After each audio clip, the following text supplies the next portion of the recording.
And now will you join me in welcoming Abby as well as Holden Cross. They're from West Virginia. Thank you so much. Thank you so much for being here. I have been really excited for you to just kind of talk about your story and even your family's journey. I'm going to start with Holden.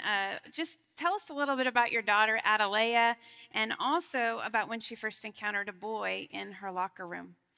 Yeah, so Adaleia is our oldest. She's 16 years old. She's got her license. She's zooming around everywhere. She also has a 12-year-old little sister who's here with us today and a 10-year-old brother, Judah, who's with us as well. So unfortunately, she couldn't make it. She's at church camp, but, she sends her best. Adeleia's always been a girl that's been involved in many sports, everything from Brazilian jiu-jitsu competitions to horseback riding. But ultimately she decided she wanted to pursue track and field when she got to middle school, and she wanted to follow in her mother and I's footsteps, so she wanted to try out for discus and shot put. Eventually, her 7th grade year came around and she finally made the team.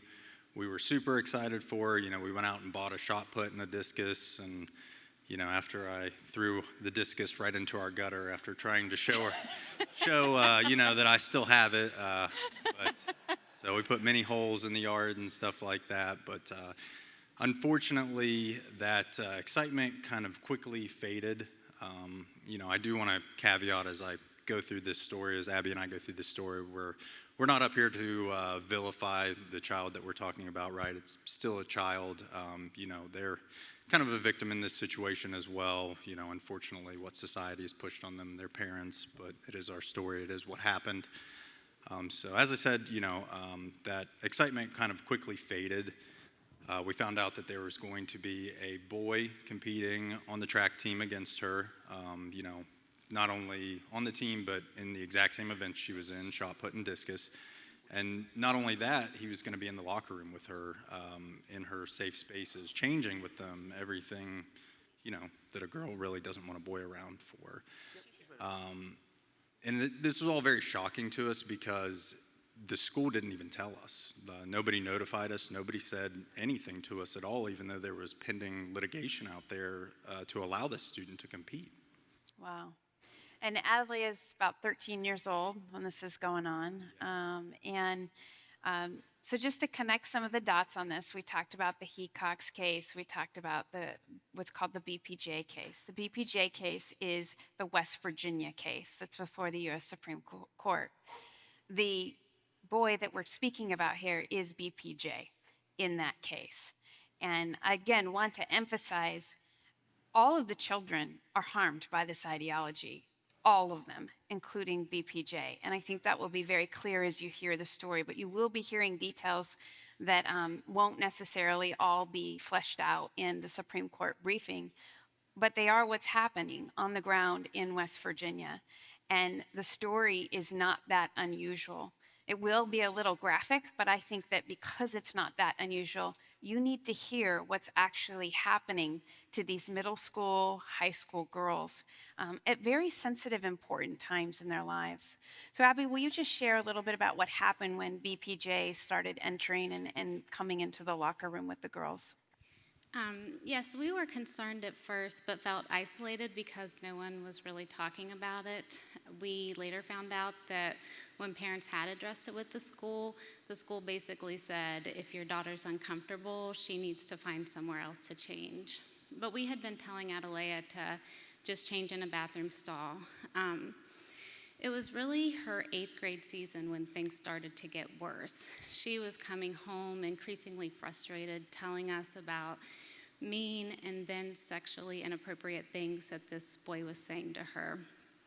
One day she came home and told me that he was telling her and other girls to suck my D word. This was happening frequently during track practice and in the locker room from a boy who was saying he was a girl. So this was really shocking and alarming to us. What did you do at that point? We had a coach reach out to us actually that same day to tell us that Adaleia had lost her competition spot to this boy, and she wanted to let us know that she felt it was unfair. So we told her about the inappropriate comments, and surprisingly to us, she said that she had also heard him say many inappropriate things. She also told us that he had been asking girls for nude photographs during track meets and other inappropriate actions towards boys and girls during the season. She also had a daughter on the team and was deeply concerned, but felt like she couldn't say anything for fear of losing her job. So after this conversation, I was so alarmed. I spoke about it with Adaleia and told her that I felt the situation had become unsafe for her and the other girls. And I'll never forget, she said to me after that, "Mom, that's not the worst thing BPJ has ever said to me." And she asked if she could text it to me because she didn't want to say it in front of her little sister who was in the car. So I just felt sick as I read that he had said to her, "I'm going to stick my D word in your P word."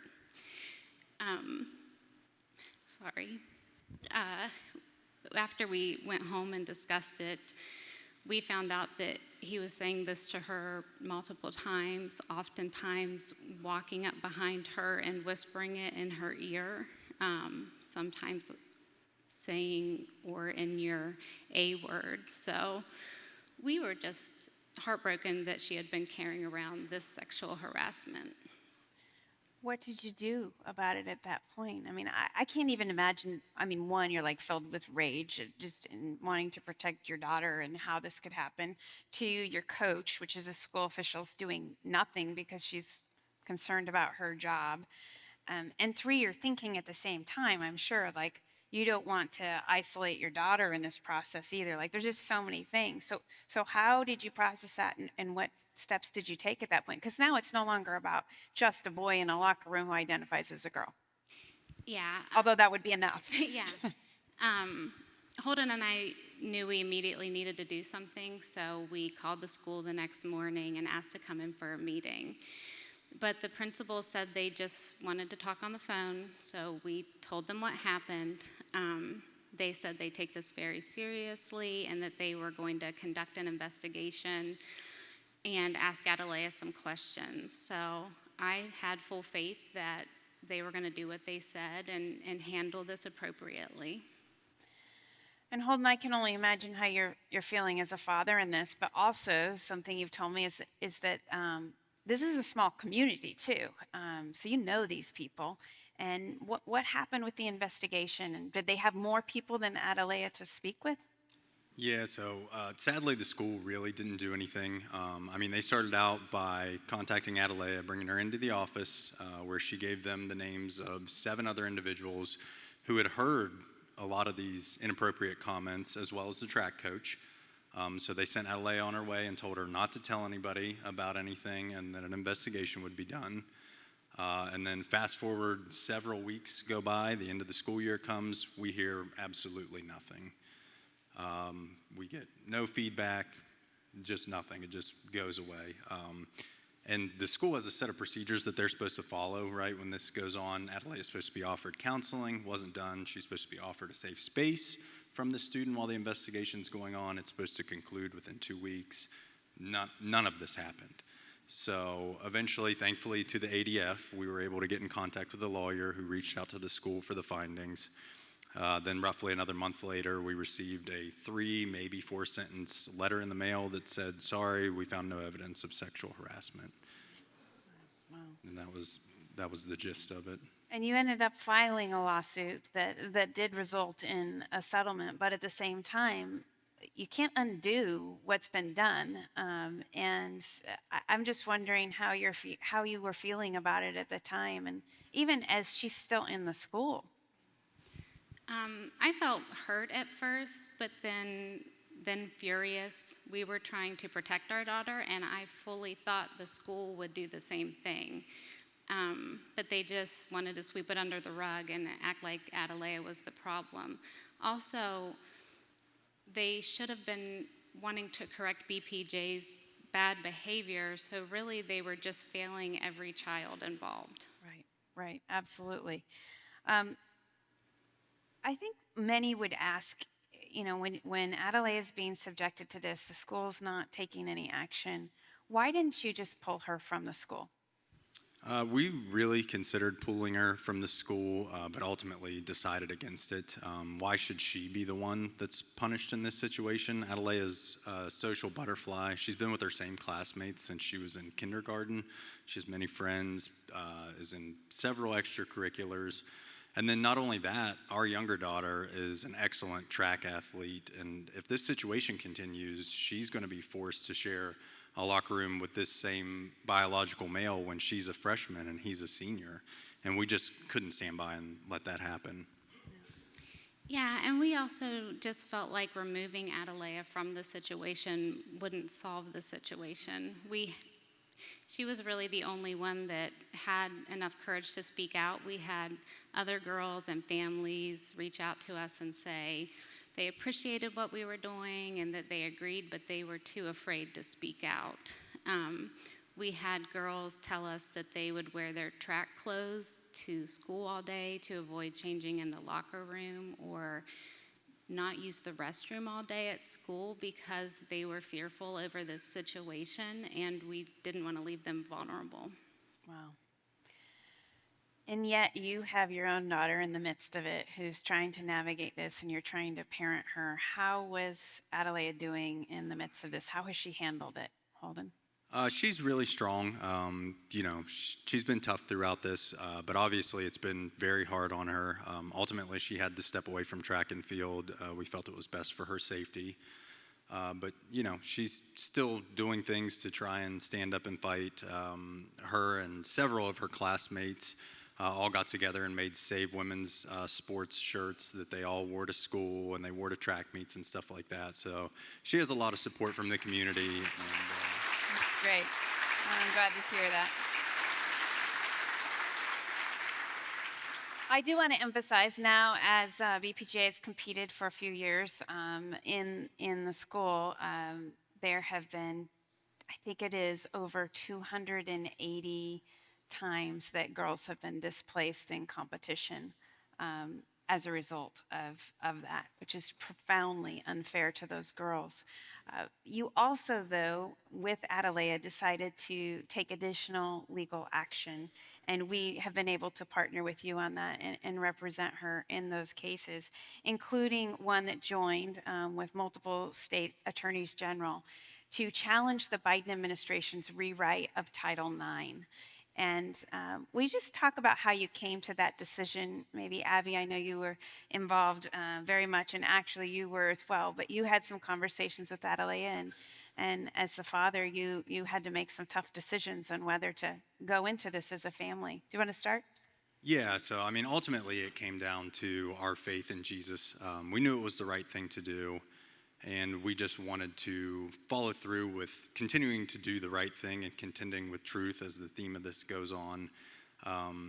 We couldn't let this continue to happen. Adaleia and I both prayed for guidance, and I ended up in a devotional about Esther.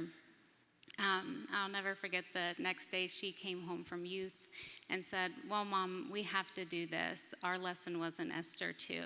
So that was really just a special moment for me, knowing that we were on the correct path. And then incidentally, after we had that conversation, I just shared the scripture, perhaps you were put in your position for such a time as this, on my Facebook, with no context, just because it's a beautiful verse. And actually, when we found out that we had won the case against the Biden administration, later that day, I happened to get on Facebook, and my memories a year ago to the day was the day that I had shared that scripture about being in the perfect timing. So that was special.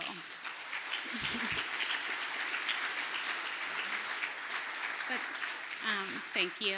It's- Sorry. No, go ahead. I was just going to say, and ultimately as a family, we had decided that after the Alliance Defending Freedom had done so much to help us when no one else would, we wanted to stand and fight for girls and women in Title IX with them whenever they asked us to. So thank you.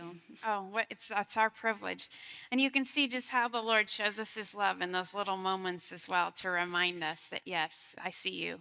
And that's what he did for you there. And just to give a little context as we close, in terms of Adeleia's case in the Biden administration, that was the first case that actually allowed a court to completely vacate the Biden rule across the nation.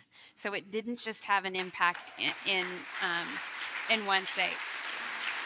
Yes. It also was cited in the Trump executive order for what the federal government then did, and those cases that are being litigated moving forward. So she has had quite an impact for such a time as this. So will you please join me in thanking the Cross family? Thank you.